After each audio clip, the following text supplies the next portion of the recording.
By the end of this video, you'll feel completely content that you can't buy a home. Welcome to Survive This Economy. Today's topic is renting versus buying a home.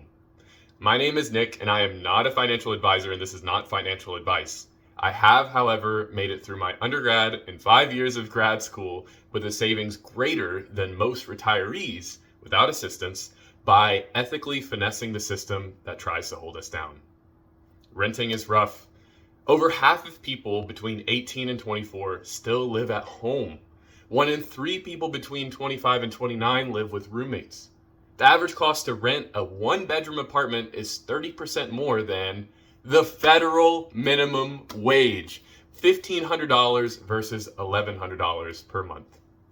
So if renting is so terrible, how can it be better than buying? If you own a home, the value of that home always increases, and if you rent, you're just burning your money by giving it to the landlord, right? Well, as you might expect, buying a house doesn't look much better. Even with 20% down, which is really good for a $300,000 house, also very good, your mortgage payment is almost twice the federal minimum wage, $2,000 versus about $1,100. But at least your money is going into equity instead of the eternally hungry flames of your landlord. Unfortunately, that's not the case. With a normal interest rate of about 6% right now, only 20% of your mortgage payments are going into home equity for the first 3 years. The other 80% is just going to interest. So your options are to burn your money with your landlord or burn your money with the big banks. This is the world we live in. As a side note, yes, you can write off interest payments, but the standard deduction is about $16,000 right now. And on that $300,000 house example, you would only pay about $14,000 per year in interest. So unless you have other very large write-offs and are in a high income tax bracket, this doesn't help. So at what point does buying make more sense than renting? Here we are on nerdwallet.com, which I think is a really good financial advice resource. Just my personal opinion, if you're looking for these calculators or credit cards or things like that, great resource. They probably get, some share of commission from certain things, but whatever. Everybody's got to make a buck somehow. So this is the rent versus buy calculator. And you can see here that there's this cost curve where the green line is the buy option and the blue line is the rent option. So you can click at different points and see that in this particular scenario, if you're just staying for 3 years, renting makes more sense. And if you're staying for 4 or more years, then buying makes more sense. So I'm going to go through and give a personal example. So I live in the San Francisco Bay Area, and I live in a 1-bedroom, 700 square foot house. That's $2,400 a month, which in the grand scheme of things is a very, very good deal for this area. If I want to buy a house in this area, it's about $5,000. That sucks. And it's for a pretty mediocre house. So we'll leave that there. We'll pretend I can afford a down payment of 20%. Loan term 30 years. Interest rate, I just left that at default. There's other options here if you want to change those as well, but I'm just going to keep those default. And, the default here for the annual rate of return is 6%, and that does change things pretty drastically. But just being in the S&P, probably because of inflation, things have been closer to 10% annual return. With the high taxes in the SF Bay Area, my marginal tax rate is around 40%. Actually, I think it's like 38, something like that. But this is because, even if you make 6 figures in the Bay Area, you're still considered below the poverty line, which is crazy. Like you qualify for like these poor home loan plans and stuff, which is just insane.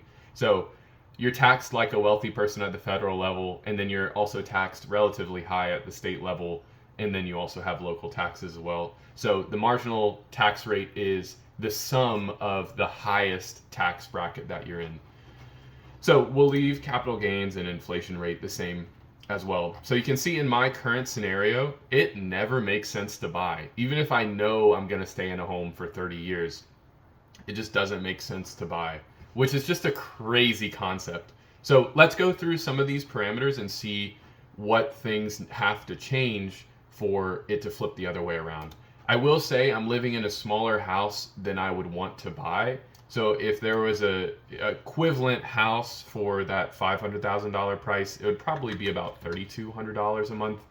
And in that case, it does make sense after 4 years to buy. But even in the best case scenario, after, let's say, 6 years, $700 a month, that's $8,400 a year you would be saving. So, like, is that worth all of the hassle of, buying a house and then eventually selling a house and everything that goes with owning a house? Is that $8,000 worth it? Your equity is locked up, right? So you have to take that into consideration too. So let's put this back to where it was and pretend there's a housing market crash like everybody, for whatever reason, thinks is going to happen like tomorrow. That's probably not going to happen. But let's say there's a 20% drop in the market and I can get a $400,000 house. In that case, it also makes sense to buy instead of rent after 4 years. So 4 years or more, it makes sense. So we'll put that back.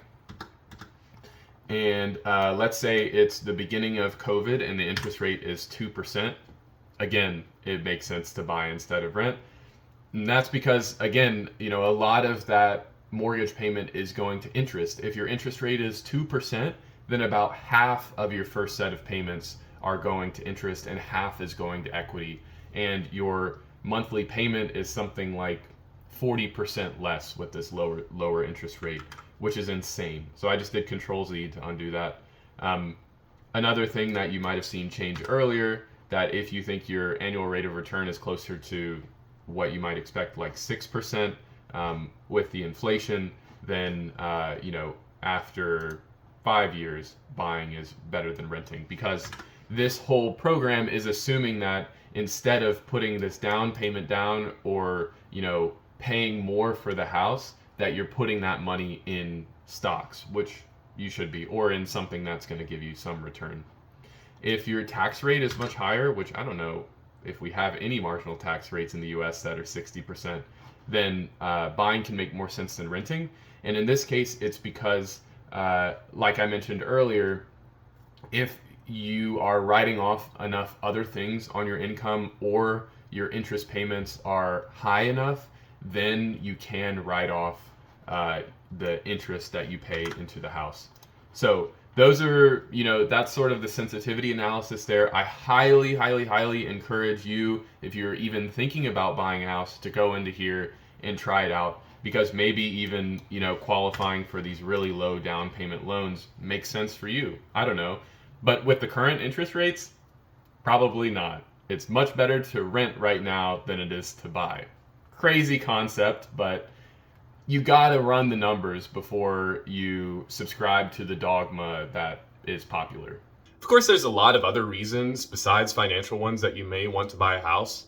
Maybe you have a wife and a kid and all you're missing is that mortgage payment every month to fulfill your American dream. We do a lot of things that don't make financial sense, and that's okay too. But I hope this video was helpful in evaluating the actual costs of renting versus buying a home. Thank you for watching, and remember that empathy for your fellow man should always come before your personal finances.